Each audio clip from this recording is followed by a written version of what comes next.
My ex-husband walked up the front steps of the Holy Cross Catholic Church in Alexandria, Virginia, at 10:47 in the morning on a Saturday in November, holding the hand of a woman in a black cocktail dress who was almost 20 years younger than me. She was wearing pearl earrings that had, 7 months earlier, been mine.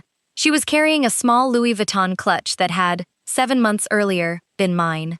And she was smiling, the specific bright smile of a woman who had, in her own mind, already won. They stopped at the top of the steps. The Marine Corps Honor Guard was already in formation on the sidewalk below, 6 Marines in dress blues, white gloves, red trouser stripes catching the November sunlight. My grandfather's flag-draped casket was waiting in the black hearse at the curb. The funeral was set to begin in 13 minutes. At the front doors of the church, a Marine colonel in service dress blues turned toward my ex-husband and the young woman on his arm. I was standing 20 feet away, holding my grandmother's arm. I saw the colonel look at my ex-husband. I saw him look at the woman in the black cocktail dress. I saw him look at the small paper program in her hand, the one printed with my grandfather's name and my grandmother's name and my name. Then the colonel took one step forward and said 7 words that stopped my ex-husband cold on the top step of that church. He said, "Sir, this funeral is not for you." The grandfather. My name is Elizabeth Carter. My friends call me Beth. I am 42 years old. I live in a small brick colonial in the Delray neighborhood of Alexandria, Virginia, about 2 miles from the church where this story took place. I work as a hospital administrator at a large regional medical center in Northern Virginia. Nothing dramatic, nothing military.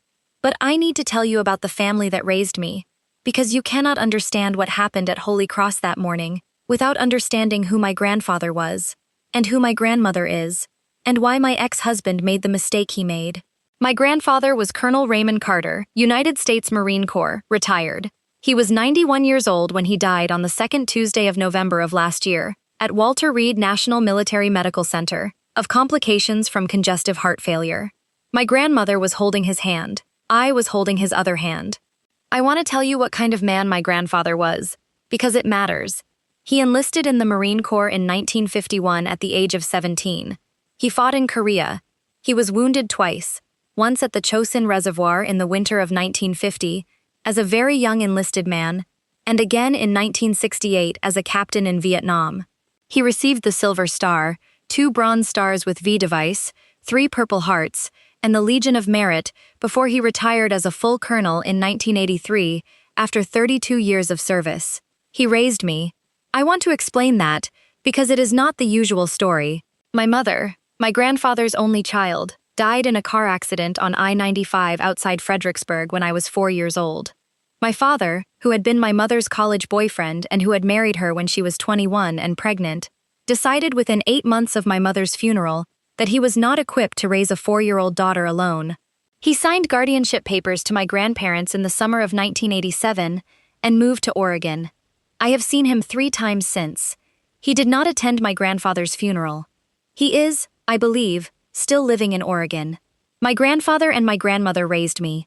They raised me in the small brick house in Alexandria that my grandfather had bought in 1971 with a VA loan. My grandmother, Margaret Carter, was a homemaker and a Sunday school teacher at Holy Cross. My grandfather was, by then, a senior officer at Marine Corps headquarters in Arlington. He commuted every morning in his Ford station wagon. He was home for dinner every night at 6:30.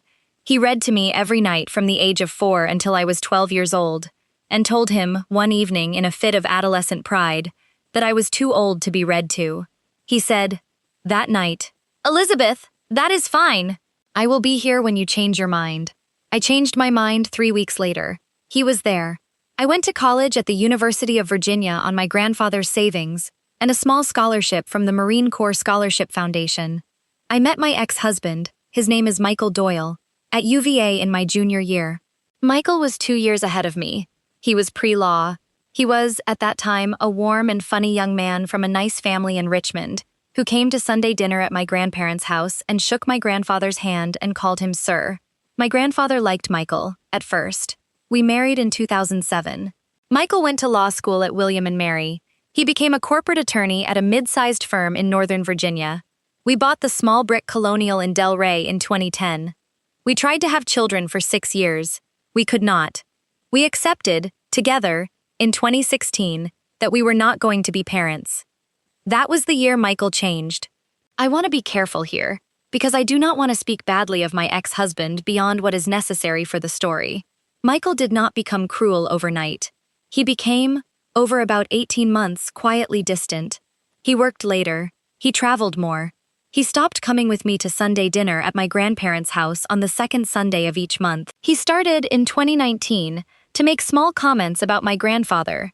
Comments about my grandfather being old-fashioned, about my grandfather being too involved in our marriage, about my grandfather being, in one particular phrase I have not forgotten, a nice old man who doesn't understand the modern world. My grandfather by then was 86 years old. He had, in Michael's absence at Sunday dinner, begun to ask me, gently, in the specific way a Marine colonel asks a question, whether things were all right at home. I told him things were fine. They were not fine. In April of last year, 7 months before my grandfather died, I came home from a hospital administration conference in Baltimore, 2 days earlier than expected. It was a Thursday afternoon. I walked into my own house at 3:14 p.m. I found Michael in our living room with a woman I had never met. Her name, I would learn, was Ashley Prescott. She was 26 years old. She was a paralegal at Michael's firm. She was wearing my pearl earrings. Michael did not apologize. He looked at me, sitting on the couch we had bought together at Crate and Barrel in 2011, and he said, "Beth, I've been meaning to have this conversation. This is not working. I want a divorce." The divorce took 4 months. Michael was, as expected, aggressive. He wanted the house. He wanted the retirement accounts. He wanted alimony. His attorney was a shark from his own firm. My attorney was a woman named Diane Sullivan, whom my grandfather had introduced me to. Diane was a former Navy JAG officer. She was 70 years old.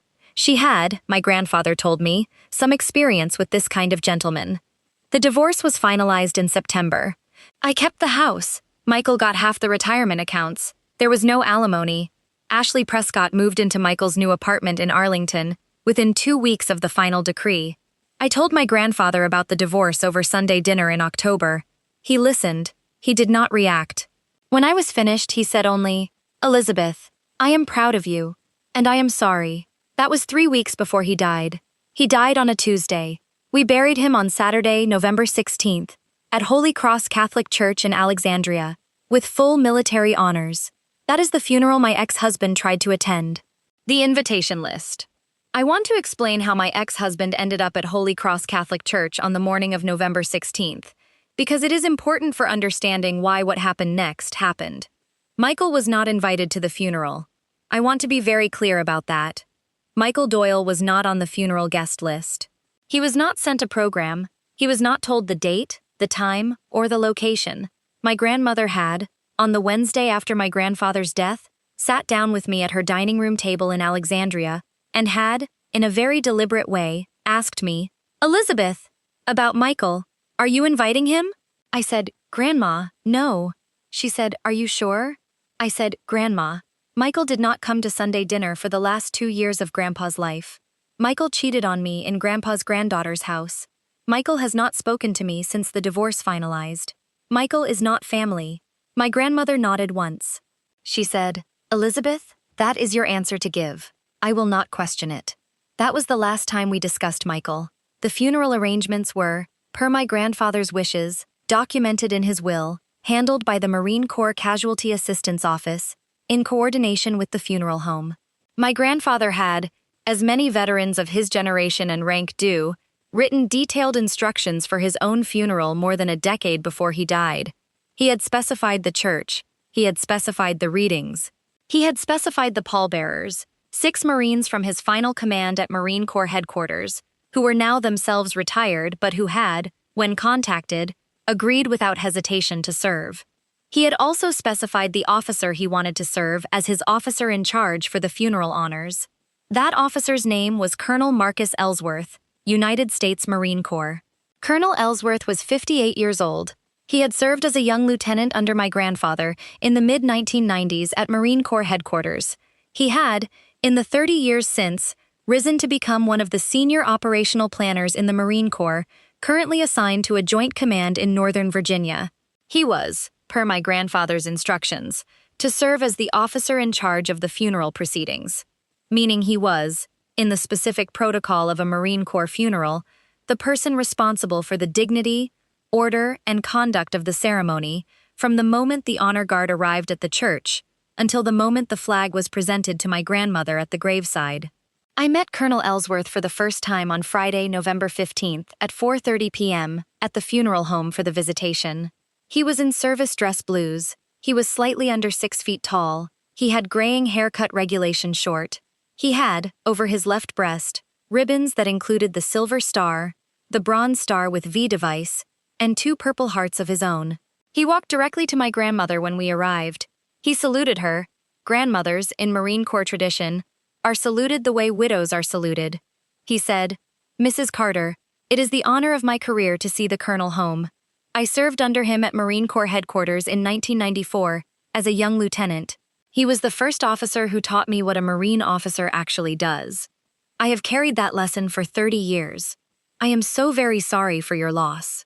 My grandmother said, "Colonel, Raymond would be very glad you are here." Colonel Ellsworth turned to me. He said, "Miss Carter, you may not remember, but we met once, briefly, in 1996. You were about 13. Your grandfather brought you to a change of command ceremony at Quantico. You were, if I recall, wearing a small blue dress. You spilled a cup of punch on my dress uniform. I want you to know that I am, 30 years later, still not upset about the punch." I laughed. It was the first time I had laughed in 5 days. He said, "Ma'am, whatever you and your family need over these next 24 hours, please tell me. I am, effectively, running this funeral. That is my job. Your job is to grieve. Do you understand?" I said, "Colonel, I understand. Thank you." The visitation went until 8 p.m. Approximately 400 people came through. Marines from every era of my grandfather's service. Neighbors, church parishioners, the entire pediatric ICU team from the hospital where I worked, who had never met my grandfather, but who came for me. My grandmother stood for the entire 4 hours. She shook every hand. At 7:52 p.m., a woman I did not recognize came through the receiving line. She was in her mid-40s. She was wearing a dark cocktail dress. She stopped in front of me and she said, "Elizabeth, I don't know if you remember me. I'm Karen Doyle, Michael's mother." I did remember her. I had not seen her in 3 years. Karen said, "Elizabeth, I am so sorry about your grandfather. He was a wonderful man. I want you to know that I did not come here representing Michael. Michael does not know I am here tonight, but I need to tell you something, and I need to tell you now, because I flew in from Richmond specifically for this, and I will not be at the church tomorrow morning." I said, "Karen, what is it?" She said, "Elizabeth, Michael is planning to come to the funeral tomorrow." I stopped. I said, "Karen, Michael was not invited." Karen said, "I know. I heard him tell Ashley, his fiancé, that they were coming. I heard them discussing it in my kitchen last Sunday. They think it will look bad for Michael's career at the firm if he does not appear at the funeral of a senior officer connected to his ex-wife's family. Ashley agrees. She thinks it will look, those were her words, classy if they come as a couple." I did not for a moment know what to say. Karen continued, "Elizabeth, I am telling you this because I am ashamed of my son, and I am telling you this because I raised him better than what he has become, and I want you to have, whatever you need to do, the information." I said, "Karen, thank you." She said, "Elizabeth, give my love to your grandmother." She left. I stood in the receiving line for 4 more minutes. Then I excused myself. I walked into a small side room where Colonel Ellsworth was, at that moment, drinking a cup of coffee with 2 of the pallbearers. I said, "Colonel, may I have a word?" He set down his coffee. He said, "Of course, ma'am. What do you need?" I told him. Colonel Ellsworth listened. He did not interrupt. When I was finished, he was silent for approximately 11 seconds. Then he said, "Miss Carter, may I make a recommendation?" I said, "Please, Colonel." He said, "Ma'am, your grandfather specified in his written funeral instructions that the officer in charge, that is me, has full discretion over the conduct of the ceremony, including the composition of the mourners in attendance at the church. Your grandfather wrote those instructions in 2012. I have reread them 3 times in the last 48 hours. He was very specific about the dignity of the proceedings. He did not want, and I am quoting from his instructions, any circumstance that would dishonor his widow or his granddaughter during the ceremony. That is a direct quote. I said, Colonel. He said, Ma'am, please let me finish. I would like your permission to handle this tomorrow morning. I do not want you or your grandmother to be involved in the confrontation. I would like to position myself at the church door starting at 10:30 tomorrow morning. If your ex-husband arrives, I will address him. I will do it with the appropriate dignity for the setting. I will not raise my voice. I will not create a scene beyond what is absolutely necessary. But he will not enter this church tomorrow. Do I have your permission? I said, Colonel, you have my permission. He said, Ma'am, thank you. Please tell your grandmother, in whatever way you feel appropriate, that this has been handled. I do not want her to worry tomorrow morning about anything except her husband. I said, Colonel, I will. I told my grandmother that night. She listened. She was silent for a long moment. Then she said, Elizabeth, your grandfather trained that boy. He is going to do this the right way. I said, Yes, Grandma, he is. The church steps. The funeral was set to begin at 11 a.m. on Saturday, November 16th. I arrived at Holy Cross Catholic Church at 10:15 with my grandmother. She was in a black wool coat over a black dress. She was 79 years old. She held my arm as we walked from the car to the side entrance of the church. The Marine Corps Honor Guard was already in formation on the sidewalk. 6 Marines in dress blues, white gloves, gleaming boots. Colonel Ellsworth stood at the top of the church steps in service dress blues. His hands were folded behind his back. He nodded to me as we passed. We went into the church through the sacristy. We sat in the front pew. The church slowly filled. By 10:45, all 400 seats were occupied. Marines in every era of dress. Retired officers with silver hair. Widows of my grandfather's fellow officers, in their 80s and 90s, who had traveled from as far as San Diego and Camp Lejeune to be present. At 10:47 a.m., my ex-husband arrived. I did not see him. I was in the front pew, facing the altar. But I heard, from the back of the church, the distinct sound of the heavy oak doors opening. And then, 30 seconds later, the sound of a low, sharp voice at the top of the church steps. I could not, from the front pew, hear the words. I would learn the words afterward, from 4 different witnesses, 2 of the pallbearers, the church deacon, and a retired Marine general named Thomas Bradley, who happened to have been standing just inside the vestibule at that exact moment. I want to tell you what happened, based on those 4 witness accounts. Michael and Ashley walked up the front steps of Holy Cross at 10:47 a.m. Michael was in a charcoal suit.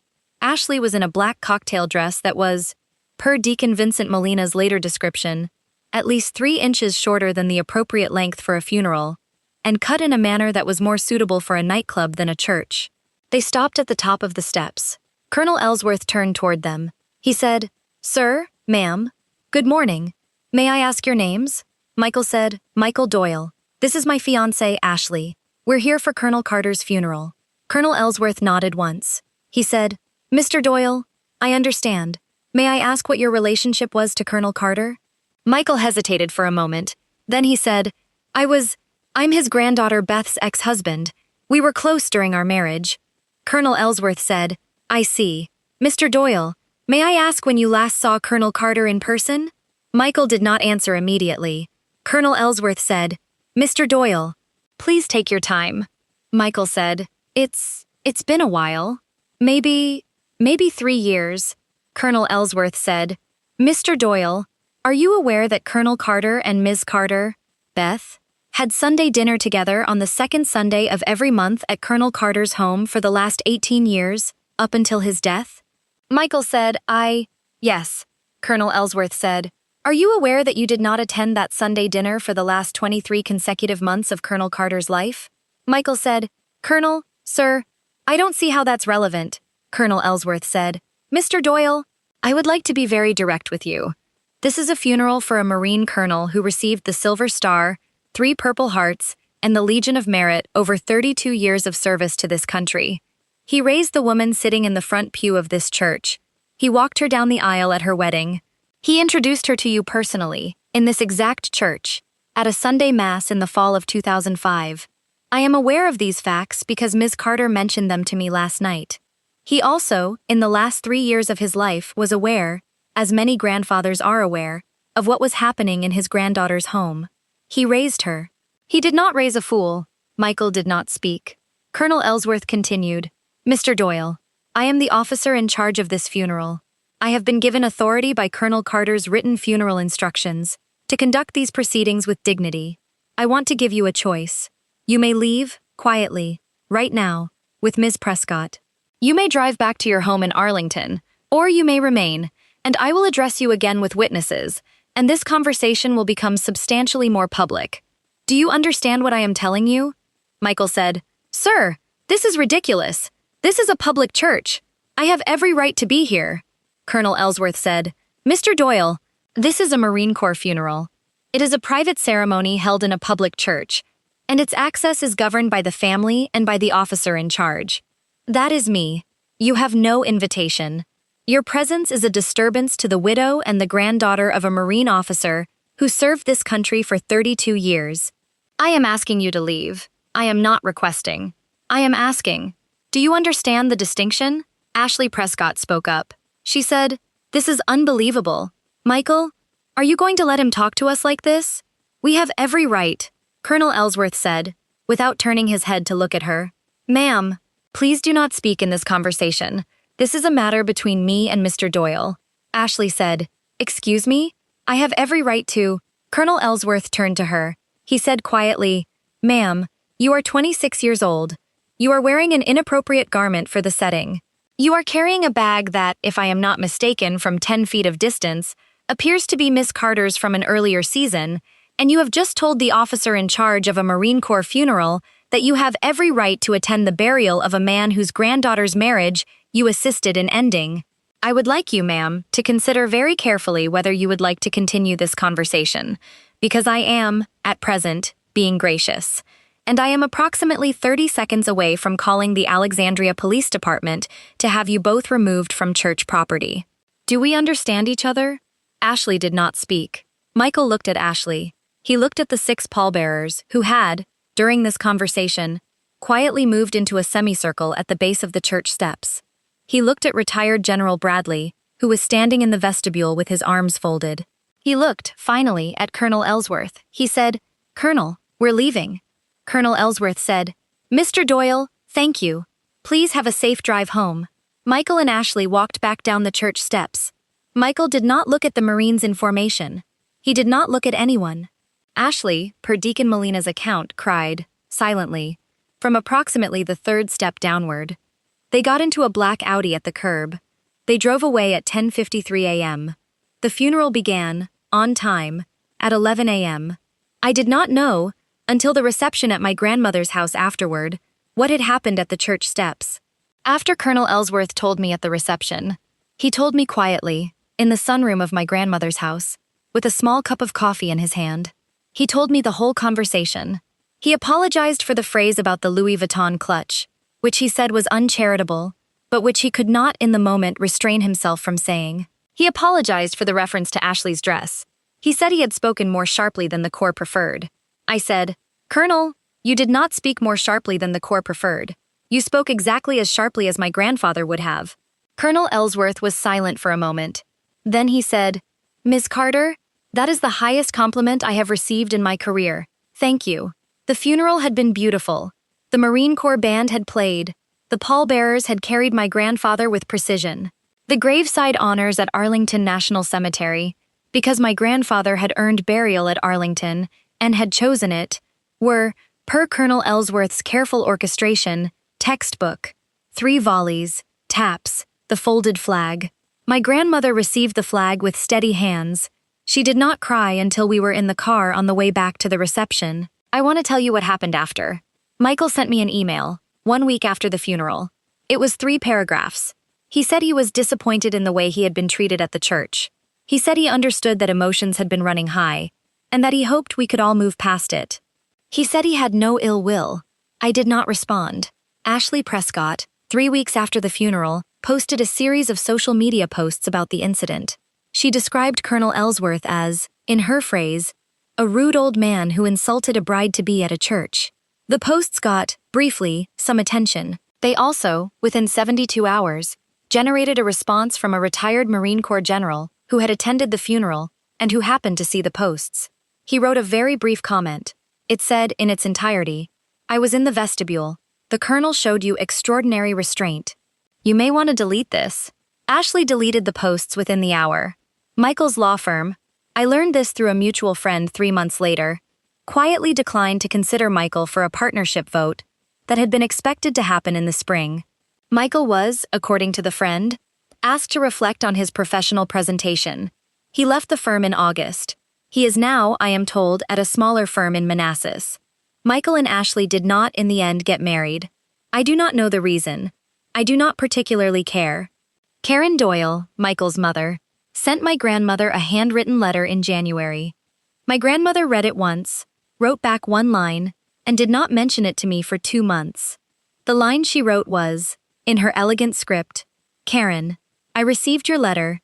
My condolences on the son you have. Margaret Carter. Karen did not write back. Colonel Marcus Ellsworth has, in the 14 months since my grandfather's funeral, become a friend of my family.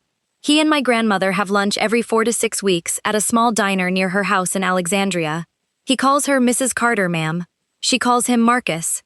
His wife Elaine has become friends with me. We had Christmas dinner at my grandmother's house last year.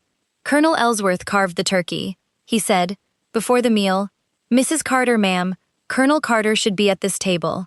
My grandmother said, Marcus, he is. I still live in the small brick colonial in Del Rey. I still go to Sunday dinner at my grandmother's house on the second Sunday of every month. My grandmother is 81 now. She is slower than she was, but she is sharp. She has, in the last year, begun to tell me stories about my grandfather that she had, apparently, been saving. Last month, she told me the story of how she met him. She was 19, he was 21, on leave from Korea in the spring of 1953. He walked into a diner in Baltimore where she was waitressing. He ordered a cup of coffee and a slice of apple pie. He asked her, before he left, whether she would consider writing to him at his APO address. She wrote to him for 2 years. She married him 3 days after he came home. They were married for 71 years. That is the man I lost on that Tuesday in November. That is the man Michael Doyle thought he could show up to bury. Colonel Ellsworth was right to stop him at the door. If you have ever been the granddaughter, or the grandson, of a person who raised you when nobody else would, if you have ever lost that person, and watched a stranger try to claim proximity to their memory that was not theirs to claim, I want you to leave one word in the comments below. Just one word, the name of the grandparent who taught you what dignity looks like. Say their name, because someone in this comment section is going to see your word, and they are going to remember to call their own grandparent this week, while there is still time. And if this story reminded you that the people who raise us leave a standard behind them that outlasts the people who try to disrespect them, subscribe, and Olympic Scout handed me his card. I'll see you there.